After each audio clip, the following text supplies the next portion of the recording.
Good morning.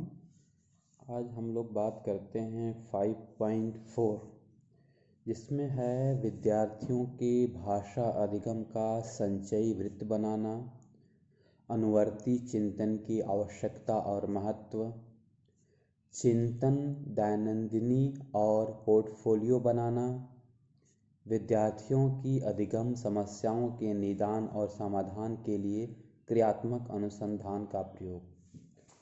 तो 5.4 में इतनी सारी चीज़ें हैं, तो हम लोग इसको 2 दिन या 3 दिन में इसको पढ़ेंगे क्या चीज़ें हैं वो।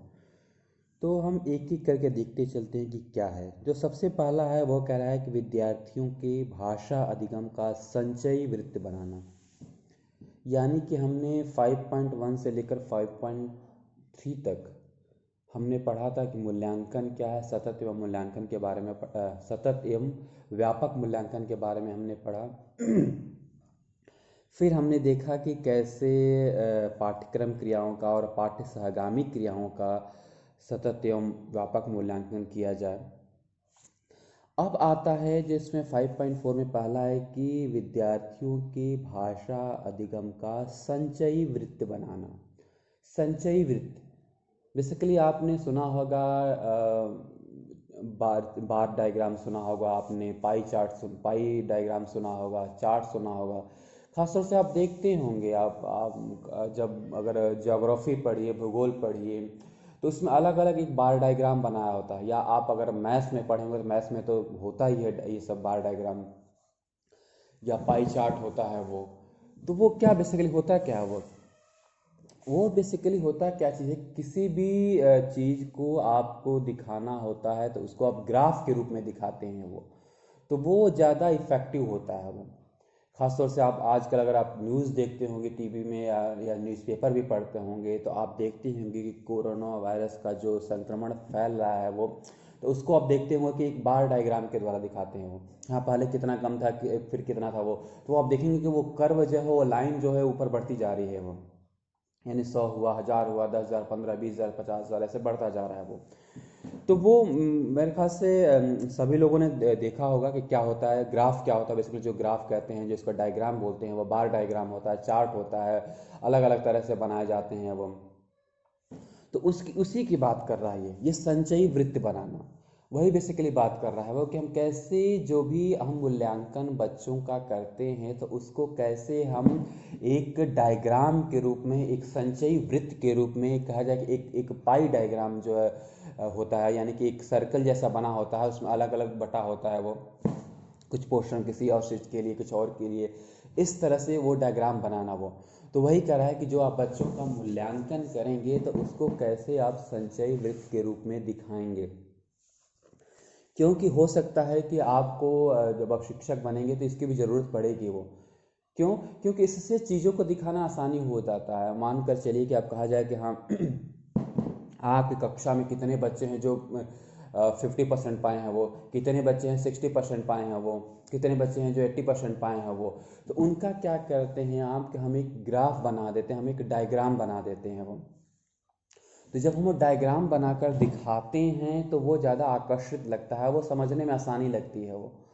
कि अगर हम अभी बात कर रहे थे कोरोना वायरस की, तो कोरोना वायरस का अगर हम कह रहे हैं कि ठीक है कि 100 था, फिर 1000, 10,000 ऐसे बढ़ता जा रहा है वो, तो वो तो ठीक है, वो भी हम समझ सकते हैं वो। लेकिन एक वो जो बार डायग्राम बना दे कि एक जो 100 वाला डायग्राम छोटा सा होगा, 1000 वाला और बड़ा होगा, 2000 वाला और बड़ा, 5000 वाला और बड़ा, 10,000 वाला और उससे बड़ा वो बार होगा वो, यानी लाइन होगी वो। तो उससे क्या होगा कि आपको पढ़ने की ज़रूरत नहीं पड़ेगी, आप वो ग्राफ देखकर ही समझ पाएंगे कि हाँ स्थिति क्या हो रही है, बढ़ रही है कि घट रही है कि बढ़ रही है वो। हो सकता है कि जब 50,000 हो गया वो, उसके बाद से फिर वो नीचे 40,000 हो गया वो, फिर अगली बार फिर 45,000 हो गया, फिर 30,000 हो गया, फिर 50,000 हो गया वो। तो वो क्या होता है, वो डायग्राम देखकर आप समझ जाते हैं कि हाँ कितना जो है कि ये इसका क्या स्वरूप हो रहा है वो। तो उससे क्या होता है, आपको समझने में आसानी होती है, आपको अंकों को पढ़ना नहीं पड़ता है वो। खासतौर से आप क्रिकेट अगर देखते हो तो क्रिकेट में भी देखे होंगे वो, कि जब वो ओवर का एनालिसिस करता है, देखे होंगे अगर पहली बार पर देखा तो जीरो पर तो एक छोटा सा डायग्राम होगा वो, दूसरी बार पे अगर 6 रन बना तो फिर एक लंबा सा डायग्राम कर देगा वो। या पूरे ओवर का एनालिसिस करते हैं तो दिखाता है कि हाँ 10 ओवर में कितना बना था, 20 ओवर में कितना रन बना था, तो वही डायग्राम है वो।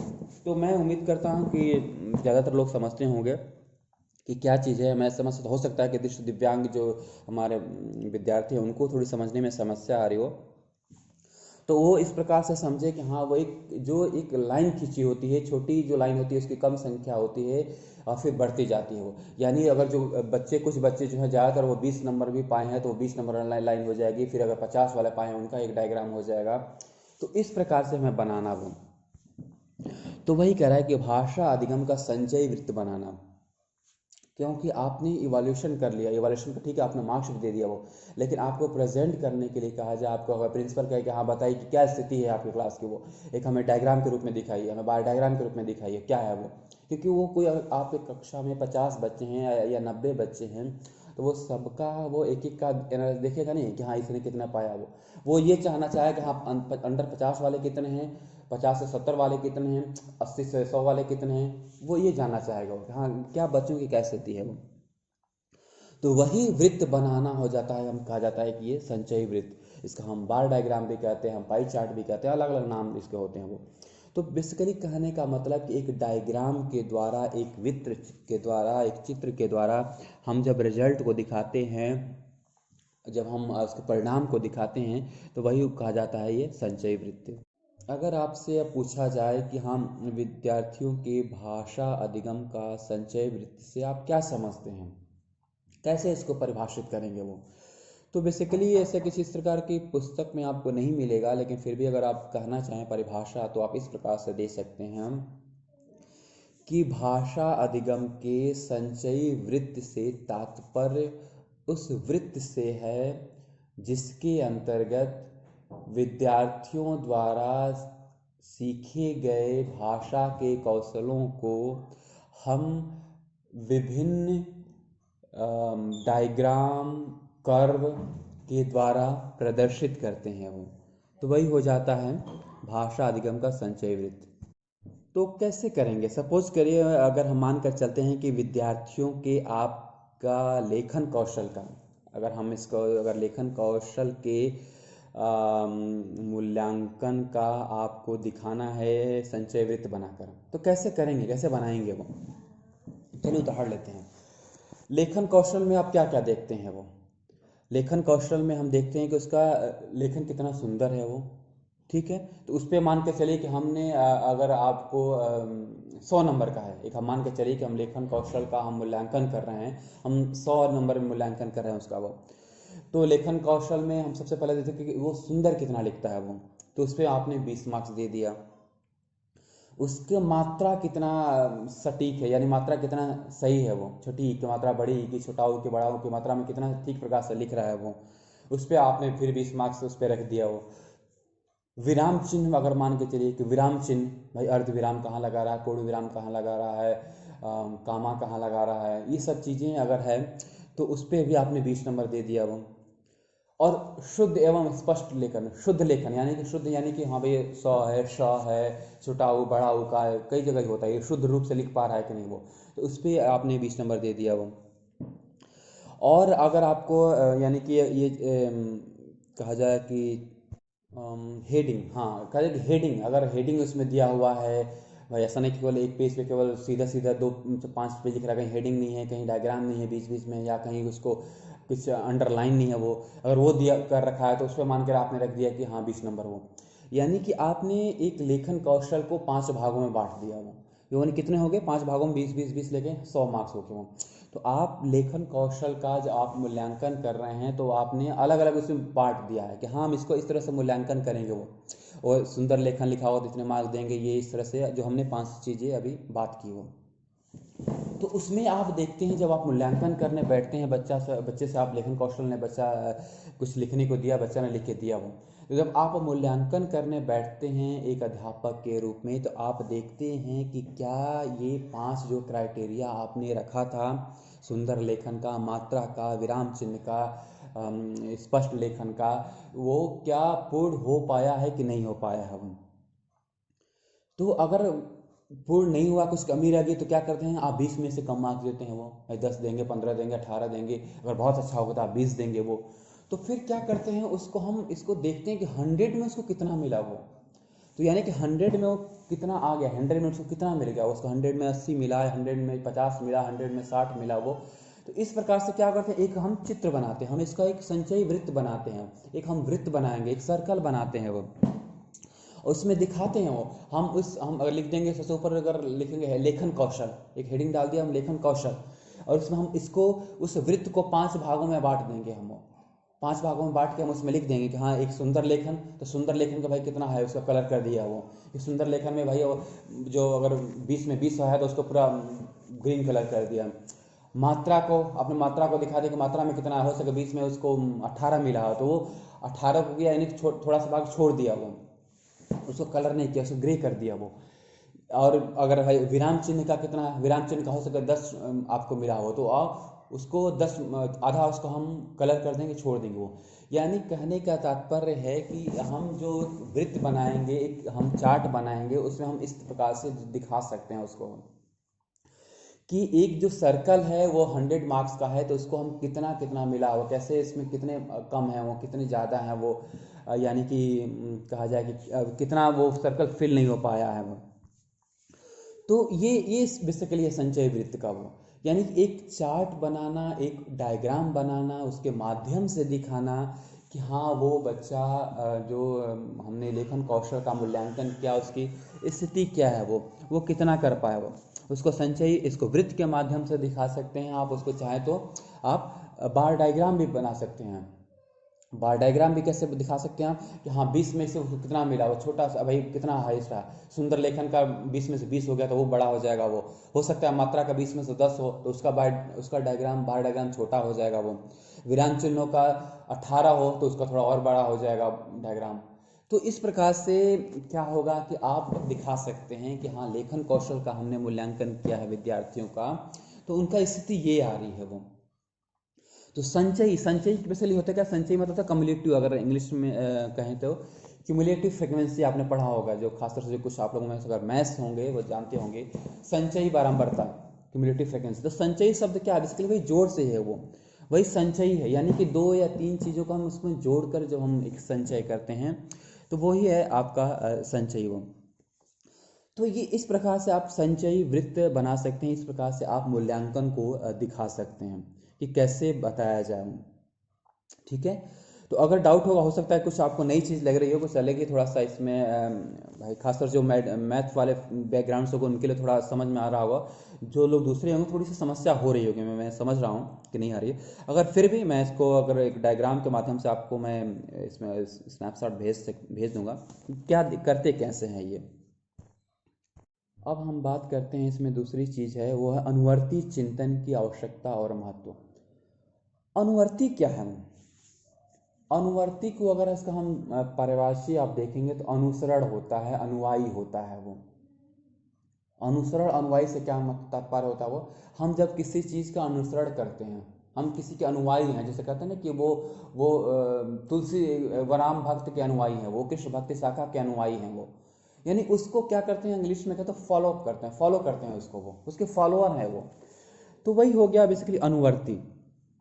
अनुवर्ती चिंतन बेसिकली है क्या वो, अनुवर्ती चिंतन ये खास तौर से हम जब छोटे बच्चे होते हैं उनके लिए ये प्रयोग किया जाता है चिंतन।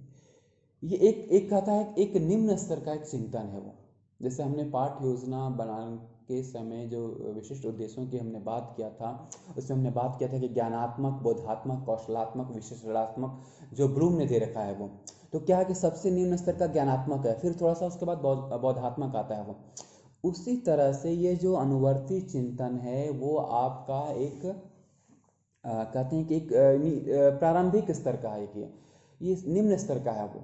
क्योंकि आपने मनोविज्ञान में आप लोगों ने पढ़ा होगा चिंतन के प्रकार, क्रिटिकल थिंकिंग होता है, रिफ्लेक्टिव थिंकिंग होता है वो थोड़ा हायर लेवल का हो जाता है वो। लेकिन जो ये है अनुवर्ती चिंतन है, ये आपको कहा जाए तो एक निम्न स्तर के बच्चों के लिए होता है, एक प्राथमिक स्तर के बच्चों के लिए इसका प्रयोग होता है अनुवर्ती चिंतन का। होता क्या बेसिकली अनुवर्ती चिंतन, कैसे हम करते हैं ये।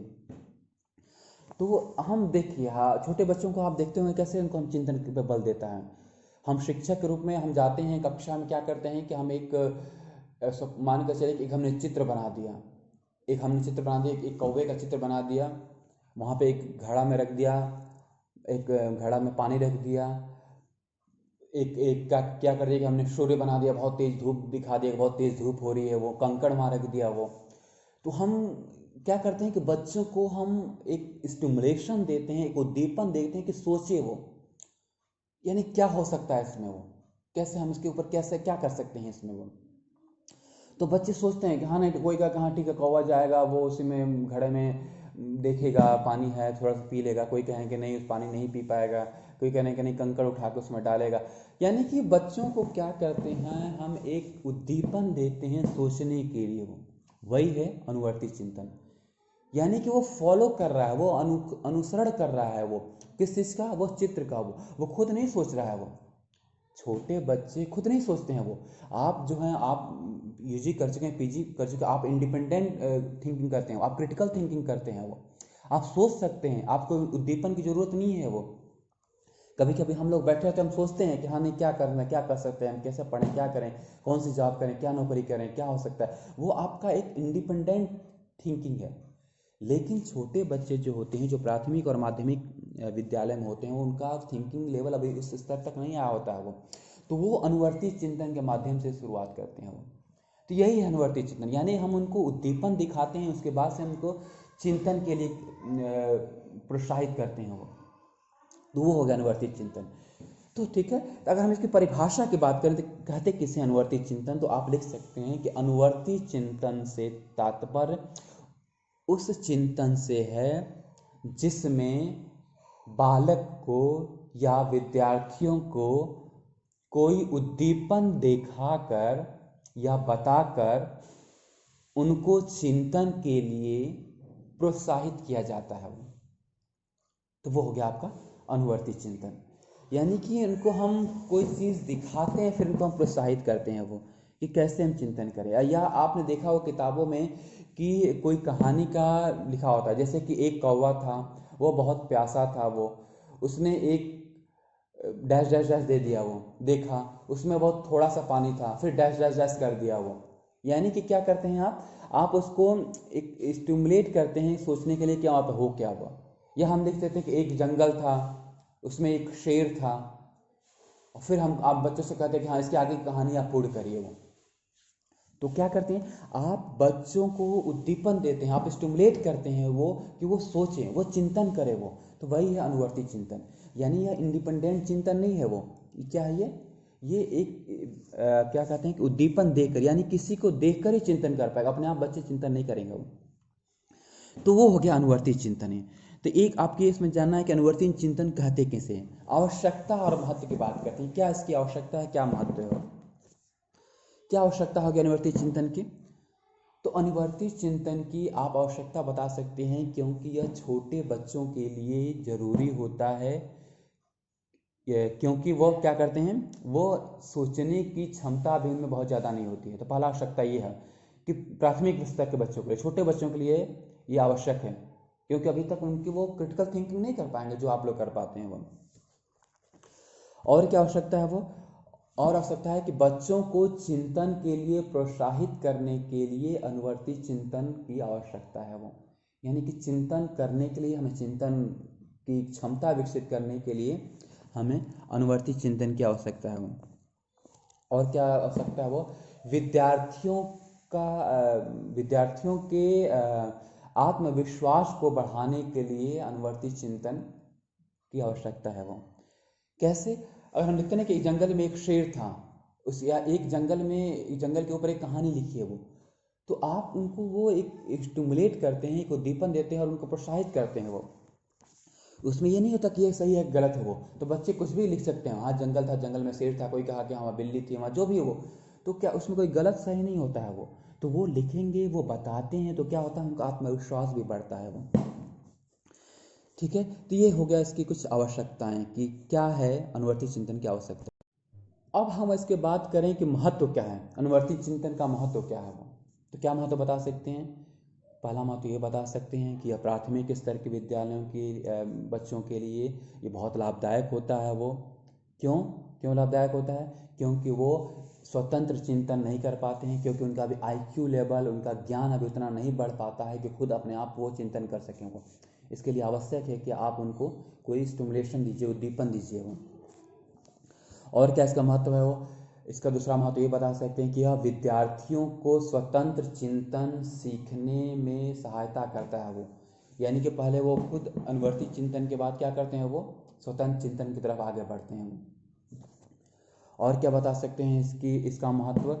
कि यह चिंतन का एक प्रारंभिक स्तर है, अतः इसका होना बहुत ज़रूरी है। वो यानी कहते हैं कि आपको अगर नींव नहीं बनेगी तो आप घर कैसे बनाएंगे? वो तो अनुवर्ती चिंतन एक बहुत आवश्यक है। हम छोटे बच्चों से अगर हम देखते हैं, मैथ्स पढ़ाते हैं तो क्या करते हैं? वो हम कहते हैं कि हम मूर्त वस्तुओं से पढ़ाइए। वो यानी कि हम मूर्त वस्तुएं उनको देते हैं। वो हम पहले नहीं करने देते कि हाँ मान लो कि एक आदमी एक काम को इतने करता है, ये छोटे बच्चों से नहीं करते हैं। वो अगर छोटे बच्चों की आप किताबें देखिए या पुस्तकें देखिए तो क्या करते हैं? वो उसमें दिया होता है वो कि 5 आम बनाए होते हैं या 5 चॉकलेट बनाया होता है, और उसके आगे लिखना होता है कि हाँ कितने चॉकलेट हैं, कितने आम हैं। वो या दिखाया होता है कि हाँ एक पेड़ पे 5 चिड़िया बैठी हैं, फिर दिखाता है कि 2 चिड़िया और उड़ के आ रही हैं, बैठ गई हैं। अब उसको बताना होता है कितना चिड़िया होगी। वो तो वो क्या है? वो अनुवर्ती चिंतन ही है। वो यानी बच्चों को आप स्टिमुलेट दिखा रहे हैं, उद्दीपन दिखा रहे हैं। वो चित्र देख रहा है, वो बातें वो आप देख रहे हैं कि हाँ 3 चिड़िया हैं और चिड़िया 2 के आ रही हैं। वो तो वो काउंट करके ही बताएगा। वो अगर हम छोटे बच्चों से वैसे ही अगर पूछने लगे तो वो नहीं बता पाएगा कि हाँ एक पेड़ पर 5 चिड़िया से 3 चिड़िया चली गई तो क्या होगा। वो एक नर्सरी क्लास में एक 5 साल का बच्चा है, 6 साल का बच्चे से प्रश्न करिए तो ज़्यादातर बच्चे समझ नहीं पाएंगे। वो तो अनुवर्ती चिंतन वही कर रहा है कि इनको आवश्यक है, इनको आगे के चिंतन के लिए, इनके बढ़ाने के लिए। और इसकी आप एक बता सकते हैं कि क्या महत्व है? कि आप बता सकते हैं कि विद्यार्थियों के जीवन में सफल होने के लिए अनुवर्ती चिंतन का होना आवश्यक है। वो यानी कि आप बच्चों को प्रारंभ कराने जीवन में सफल होने के लिए आवश्यक होता है कि आप भाई आपको चिंतन होना चाहिए। अगर आप चिंतन नहीं करेंगे तो सफलता में आपको समस्या आएगी। वो कोई भी बात होगी, आप देखते होंगे, चाहे वो घर की समस्या हो, चाहे घर के बाहर की समस्या हो, तो क्या होता है? आपको चिंतन करने की आवश्यकता होती है। वो कि हाँ हमें क्या करना चाहिए, हमें क्या इस स्थिति में नहीं करना चाहिए।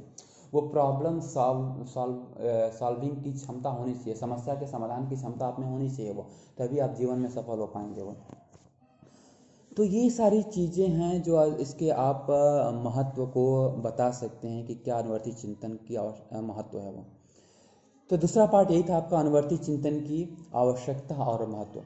यानी कि अनुवर्ती चिंतन किसे कहते हैं ये समझिए, अनुवर्ती चिंतन क्या होता है वो उसकी परिभाषा समझिए। वो क्या आवश्यकता है, और आवश्यकता के जो पूर्ण हो जाती है वही इसका महत्व हो जाता है। वो क्यों आवश्यक है? वो भाई इसलिए आवश्यक है कि विद्यार्थियों में हम चिंतन को प्रोत्साहित कर सकें। वो तो भाई इसका महत्व भी हो जाएगा। वो ये इसलिए महत्वपूर्ण है क्योंकि विद्यार्थियों का चिंतन इससे प्रोत्साहित होता है, चिंतन इससे बढ़ता है। वो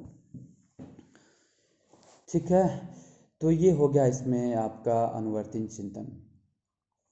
तो इसमें आज हम यही 2 चीज़ रहने देते हैं कि भाषा अधिगम का संचयी वृत्त बनाना, यानी कि संचयी वृत्त क्या होता है ये बताइए।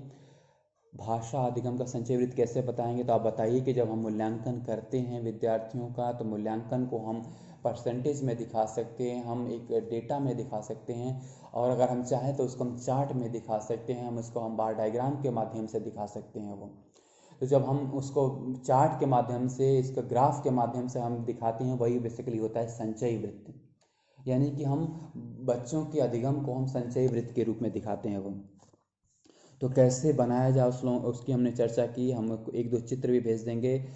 मैं समझ रहा हूँ कि दिव्यांग बच्चों की थोड़ी सी इसमें समस्या होगी, लेकिन अगर कोई अगर साइटेड हो आपके पास तो एक बार आपको चित्र का दिखा सकता है उभार कर। वो नहीं तो अगर हम नेक्स्ट सेमेस्टर में अगर टीचिंग में जाएंगे तो उसमें हम आप टीएलएम इस तरह से बनेगा तो दिखा भी सकते हैं। वो या बहुत सारे टीएलएम नीरज के रूम में इस तरह के पड़े भी होंगे। वो तो ये हो गया संचयी वृत्त। वो दूसरा इसमें था कि अनुवर्ती चिंतन, ये आवश्यक है कि अनुवर्ती चिंतन होता कैसे ये समझिए। वो इसकी क्या आवश्यकता है, क्या महत्व है, क्योंकि आप बताइए कि छोटे प्राथमिक स्तर के विद्यालयों के लिए हम ये ज़रूरी है, क्योंकि वो इंडिपेंडेंट थिंकिंग, वो क्रिटिकल थिंकिंग अभी नहीं कर पाते हैं। वो में वो अभी वो अनुभव, वो ज्ञान नहीं होता है वो कि वो क्रिटिकल थिंकिंग कर सकें वो, तो उन्हें अनुवर्ती चिंतन कराया जाता है वो उन्हें एक चिंतन का एक आधारभूत दिया जाता है वो, ताकि भविष्य में वो क्रिटिकल थिंकिंग कर सकें वो।